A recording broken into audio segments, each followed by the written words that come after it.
राजा दशरथ का वह श्राप जिसने छीन लिया पुत्रों का अंतिम दर्शन।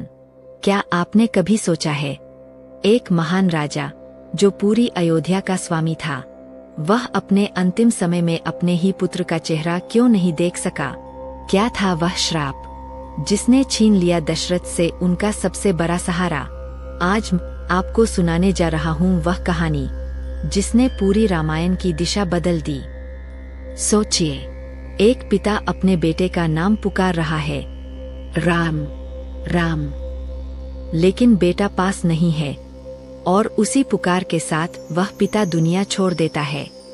यह कहानी है अयोध्या के महाराज दशरथ की और उस श्राप की जिसने उनकी जिंदगी बदल दी। अयोध्या नगरी में संध्या का समय था।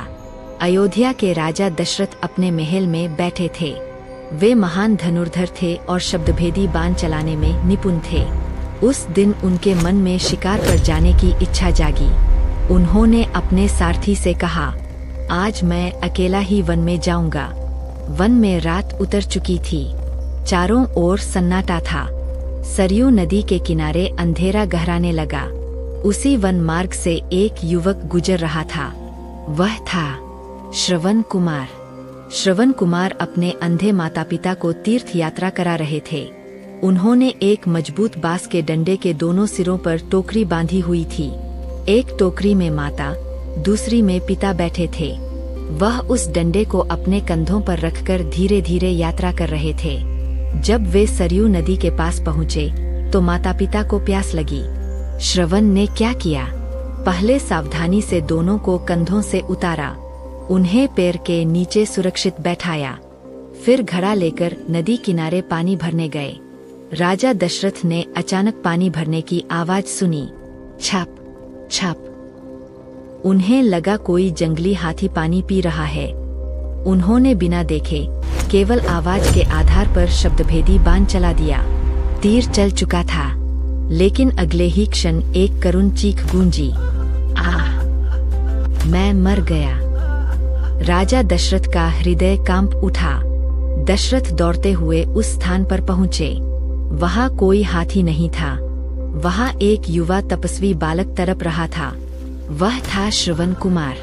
श्रवण कुमार ने कमजोर स्वर में कहा, राजन, मैं अपने अंधे माता पिता को तीर्थ यात्रा पर ले जा रहा था। आपने मुझे क्यों मारा? दशरथ के हाथ कांपने लगे। उनकी आंखों से आंसू बहने लगे। श्रवण कुमार बोला, मेरे माता पिता को पानी पिला दीजिए और उन्हें यह मत बताइए कि मैंने प्राण त्याग दिए हैं। इतना कहकर श्रवण कुमार ने प्राण त्याग दिए। राजा दशरथ भारी मन से पानी लेकर श्रवण के माता पिता के पास पहुँचे। अंधे माता पिता ने पूछा, बेटा, इतनी देर क्यों लगा दी? दशरथ का गला भर आया। वे सच छिपा नहीं सके। उन्होंने कांपती आवाज में सब बता दिया। श्रवण कुमार के माता पिता के हृदय में असहनीय पीड़ा थी। उन्होंने रोते हुए कहा, राजन, जिस प्रकार आज हम पुत्र वियोग में तड़प रहे हैं, उसी प्रकार तुम भी अपने पुत्र के वियोग में तड़प कर प्राण त्यागोगे। यही था वह श्राप। कुछ ही समय बाद वे दोनों भी पुत्र के वियोग में प्राण त्याग देते हैं। दशरथ शोक में डूबे अयोध्या लौट आते हैं, पर उन्हें नहीं पता था कि यह श्राप भविष्य में किस रूप में सामने आएगा। समय बीतता है। राजा दशरथ के यहाँ 4 पुत्र जन्म लेते हैं, राम, भरत, लक्ष्मण, शत्रुघ्न। सबसे प्रिय थे राम। जब राम के राज्याभिषेक की तैयारी हो रही थी, तभी रानी कैकेयी ने 2 वरदान मांगे। राम को 14 वर्ष का वनवास, भरत को राज्य। दशरथ स्तब्ध रह गए। उन्हें वही श्राप याद आया। वे राम को रोक नहीं सके। राम, सीता और लक्ष्मण वन को चले गए। राम के जाने के बाद दशरथ का हृदय टूट गया। वे दिन रात राम राम पुकारते रहते। वे बार बार कहते, राम, एक बार मेरे सामने आ जाओ। लेकिन राम वन में थे।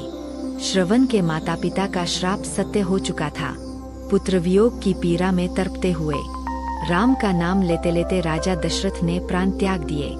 वे अपने पुत्र का अंतिम दर्शन भी नहीं कर सके और अंत में पुत्रवियोग की अग्नि में जलते हुए अयोध्या के महाराज दशरथ राम राम कहते हुए इस संसार को छोड़ गए।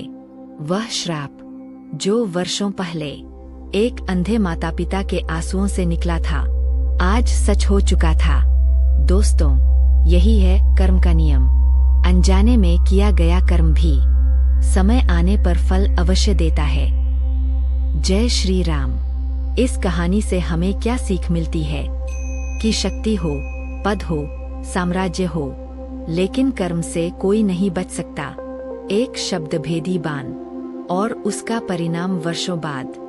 यही कारण है कि रामायण केवल कथा नहीं, जीवन का दर्पण है।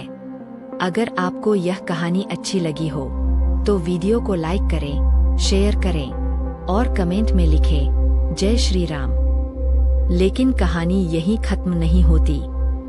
दशरथ के जाने के बाद अयोध्या में क्या हुआ, भरत ने क्या किया और राम को जब यह समाचार मिला तो उनके हृदय पर क्या बीती, अगर आप जानना चाहते हैं तो अगली वीडियो जरूर देखें। क्या अनजाने में किया गया कर्म भी जीवन भर पीछा करता है?